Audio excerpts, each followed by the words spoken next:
Tense tense की definition क्या होती है, जैसे समझना, हम यहाँ एक डॉक्टर की तरह चीर फाड़ करेंगे ना, ऑपरेशन जैसे करते हैं ना, सारी चीज़ें। फिलोसफी क्या कहती है, सच्चाई का पता लगाना है तो जो भी चीज़ है हमारे सामने उसको पहले डिसिमुलेट करो, मतलब तोड़ दो, अलग अलग कर दो, तब पता चलेगा, फिर उसे असेमुलेट कर दो, जोड़ दो फिर से। अगर ये काम कर सकते हो तब तो तुम क्या है, फिलोसफर हो, मतलब सच्चाई का पता लगा सकते हो, अदरवाइज नहीं। मेरा कुछ नहीं है, डेफिनेशन ग्रामर के हैं, रूल्स ग्रामर के हैं। अब करना क्या है, मैं 2 सेंटेंस लिखता हूँ यहाँ पे, ये 3 सेंटेंस लिखे हुए हैं यहाँ पे, सिंपल है बिल्कुल, है ना। सिर्फ वर्ब ही है जो हमें बता रही है कि अलग अलग टेंस के सेंटेंस हैं, बाकी आई और यू से कोई फर्क नहीं पड़ रहा।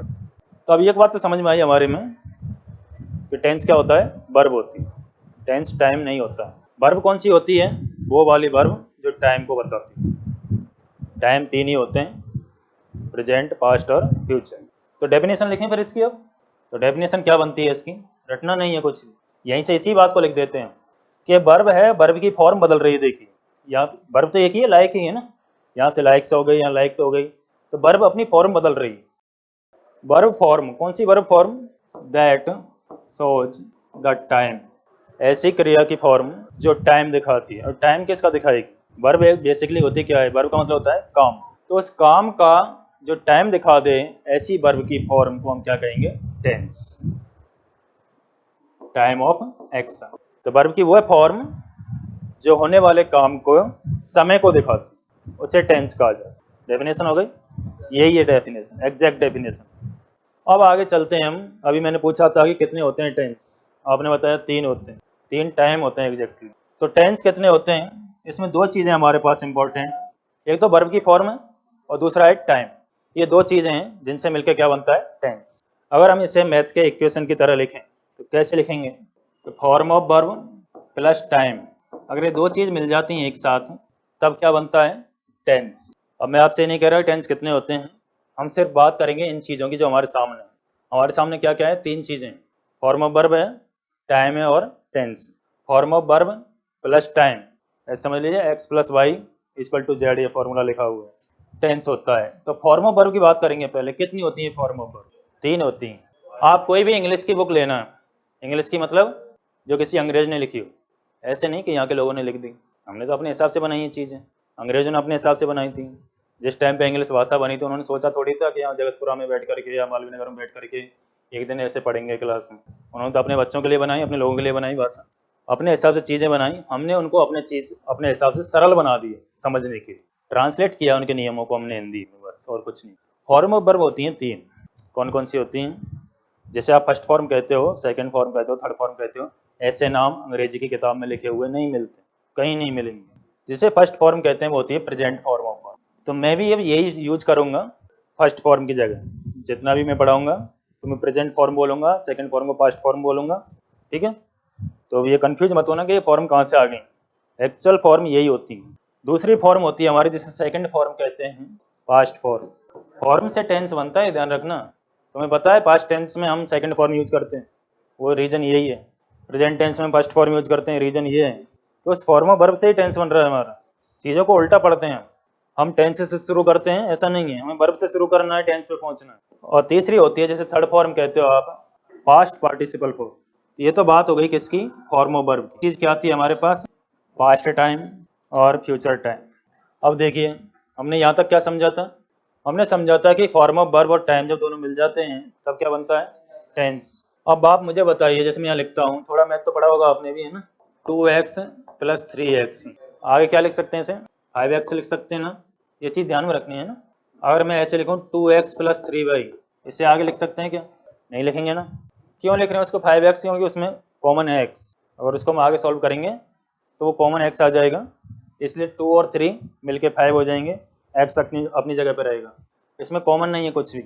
अब यहीं आइए वापस यहाँ लौट के, प्रेजेंट फॉर्म ऑफ वर्ब और प्रेजेंट टाइम, इनमें कॉमन है कुछ, प्रेजेंट कॉमन है, तो जो कॉमन है हमने उसको कॉमन ले लिया, क्या बचा अंदर, form of verb plus time. Form of verb plus time क्या होता है, टेंस, इसलिए प्रेजेंट टेंस होता है। सेम यहाँ होता है, समझ में तो आ रहा है ना सबके में ये बात, बहुत ही सीधे तरीके से समझाता हूँ मैं, रामबाण होते हैं, ऐड करते हैं ना रामबाण इलाज। तो ऐसे ही past form of verb, past time, इन दोनों को अगर हम आगे लिखने की कोशिश करेंगे तो क्या लिख सकते हैं, पास्ट टेंस। 2 हो गए, तीसरा देखिए, ये वाली पोजीशन ये आ जाती है, इसमें कॉमन नहीं कुछ ही। फॉर्म ऑफ वर्ब तो हमारी पास्ट पार्टिसिपल है और टाइम कौन सा है, फ्यूचर। ये मिल ही नहीं सकते दोनों, तो जब ये दोनों मिल नहीं सकते तो टेंस नहीं बनेगा। टेंस नहीं बनेगा तो फिर कितने टेंस रह गए हमारे पास, दो ही होते हैं टेंस। टेंस वास्तव में दो ही होते हैं, कन्फ्यूज मत होना। अब जब तक 3 पढ़ते आए थे ना, वो इसलिए पढ़ लेते थे हम क्योंकि हमें एक हिस्ट्री की तरह पढ़ाई जाती थी। हिस्ट्री में पढ़े तुमने राजवंश, महाराजा विक्रमादित्य हुए, उनके 2 पुत्र हुए, 2 के 4 और हुए हैं, ऐसे ही तो पढ़ते हैं। वही सेम चीज़ हमें पढ़ाई जाती है। आता है टीचर, आते लिख देता है टेंस, पहला टॉपिक टेंस। पहले पे कैसे पहुंच गए टेंस पे भाई, टेंस बहुत बाद में आता है भाई। पार्ट ऑफ स्पीच की बात कर रहे थे ना, वर्ब है, वर्ब चौथे नंबर पर आती है। उससे पहले नाउन, प्रोनाउन, एडजेक्टिव पढ़ने पड़ते हैं, आर्टिकल्स पढ़ने पड़ते हैं, डिटर्मिनर्स पढ़ने पड़ते हैं, तब जाके टेंस का नंबर आता है। टेंस लिख दिया, टेंस और ब्रैकेट में लिख देते हैं काल, पता नहीं किसका काल लेके आते हैं, काल लिख दिया और सीधे लिखने लग जाते हैं। टेंस होते हैं 3, 3 के होते हैं 4 और, यही है, यही होता है। 12 कर दिए, 12 कर दिए, छोड़ दिए, जाओ घूमो। उसके बाद कोई कैसे ही पकड़ रहा है उनको, कोई कैसे ही पकड़ रहा है, जिसको जैसे अच्छा लग रहा है वो वैसे समझ रहा है। इसीलिए तो कर नहीं पाते हम, आंसर नहीं दे पाते, क्योंकि प्रैक्टिकली जो पढ़ना चाहिए वो नहीं पढ़ते हैं, थियोरेटिकली पढ़ लेते हैं बस इतना सा कि टेंस होता है, टेंस 3 होते हैं, 3 के 4 और होते हैं। वो क्यों होते हैं किसी ने नहीं पूछा आज तक, कहाँ से आए किसी ने नहीं जानने की कोशिश की। जब तक उनको नहीं जानोगे आगे कैसे बढ़ जाओगे आप। पढ़ने के तरीके ही तो गलत है ना हमारे। ये लैंग्वेज सीखने का सिस्टम होता है, LSRW बोलते हैं उसे, स्टेप होते हैं हर चीज़ के। ऐसे थोड़ी ना कोई चीज़ तुम आए कोचिंग में फीस भर दी और सीख गए, ऐसे नहीं होता। लैंग्वेज हैबिट है, और हैबिट वो चीज़ होती है जिसके बिना हम रह नहीं सकते। अगर इसे सीखना है ना लैंग्वेज को, तो इसके बिना रहना ही नहीं है। रहना नहीं मतलब इससे कहीं ना कहीं जुड़े रहना है, बोलने में, लिखने में, पढ़ने में, समझ रहे हो, सुनने में, इससे जुड़े रहना, तब तो आप सीख पाओगे। आप समझो इंग्लिश की क्लास हो गई या मैथ की आ गई, इंग्लिश को भूल गए, अगले दिन फिर सीखेंगे, कुछ नहीं सीख। LSRW का मतलब क्या होता है, L का मतलब लिसनिंग, सुनना, S का मतलब स्पीकिंग, R का मतलब रीडिंग और W मीनिंग राइटिंग। ये स्टेप होते हैं, सुनना, बोलना, पढ़ना और लिखना। अब देखिए हम अपनी भाषा को क्यों सीख पाते। बच्चा पैदा होता है, पैदा होते ही बोलने नहीं लग जाता, क्या करता है वो, सबसे पहले सुनता है, भाषा को सुनता है ना, उसके आसपास जो भी लोग होते हैं उनकी बातें सुनता रहता है वो। एक स्टेप के बाद फिर वो बोलने की कोशिश करता है। पहला स्टेप फॉलो किया उसने, दूसरा किया, इसके बाद वो स्कूल जाता है, वहाँ क्या सीखता है वो, पढ़ना, फिर लिखना सीखता है। अब चूंकि वो सारे क्रम से फॉलो कर रहा है सारे स्टेप, इसलिए आसानी से अपनी भाषा को सीख जाता है। इंग्लिश सीखने के लिए हमें क्या सिखाया जाता है, सबसे पहले जो सबसे बाद में होना चाहिए उसे सबसे पहले पढ़ाया जाता है, लिखो बेटा ABCD। जो सबसे लास्ट का स्टेप है लिखना, वहीं से शुरू करते हैं। और लिखने से ज़्यादा क्या सिखा देते हैं, बस पढ़ना। ना इसका नंबर आता है ना इसका आता है, जब इनका आता ही नहीं तो फिर कैसे सीखेंगे। जिस तरीके से सीखना चाहिए उस तरीके को फॉलो ही नहीं करते कभी भी, इसी से नहीं सीख पाते। अगर इंग्लिश सीखनी, सीरियसली सीखनी है ना, मजाक की बातें अपनी जगह होती हैं, सीरियसली अगर आपने सीखनी है तो आपको सुनना है पहले तो। इंग्लिश सुनोगे कहाँ से, बहुत सारे यूट्यूब चैनल हैं, इंटरव्यू होते हैं इंग्लिश में, उनकी इंग्लिश मत सुनो आप, अमेरिकन की, इंडियंस की सुनो, जिससे वो एक्सेंट समझ में आए, बोलना क्या चाहता है। उन्हें आप सुनने की कोशिश करना, लगातार 10-12 दिन सीख लो, सुन लो बस, आपको कुछ ना कुछ महसूस होने लगेगा कि हम समझने लग गए बहुत कुछ। इसके लिए एग्जांपल बताऊं मैं आपको, मैक्स मूलर का नाम सुना।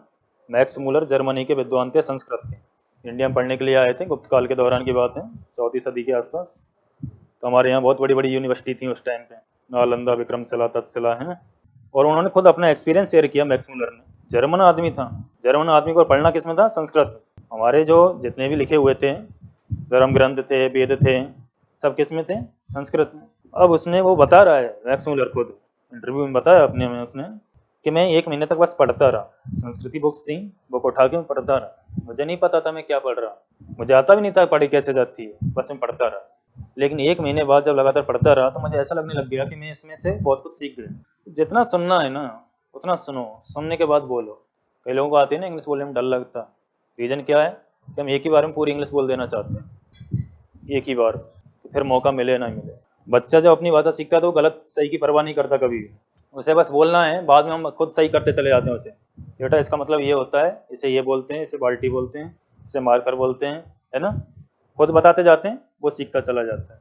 लेकिन हम इंग्लिश बोलने में क्यों झिझकते हैं, क्योंकि हम चाहते हैं एक ही बार में परफेक्ट इंग्लिश बोलें, जो पॉसिबल नहीं है, इसलिए नहीं सीख पाते। Thank you.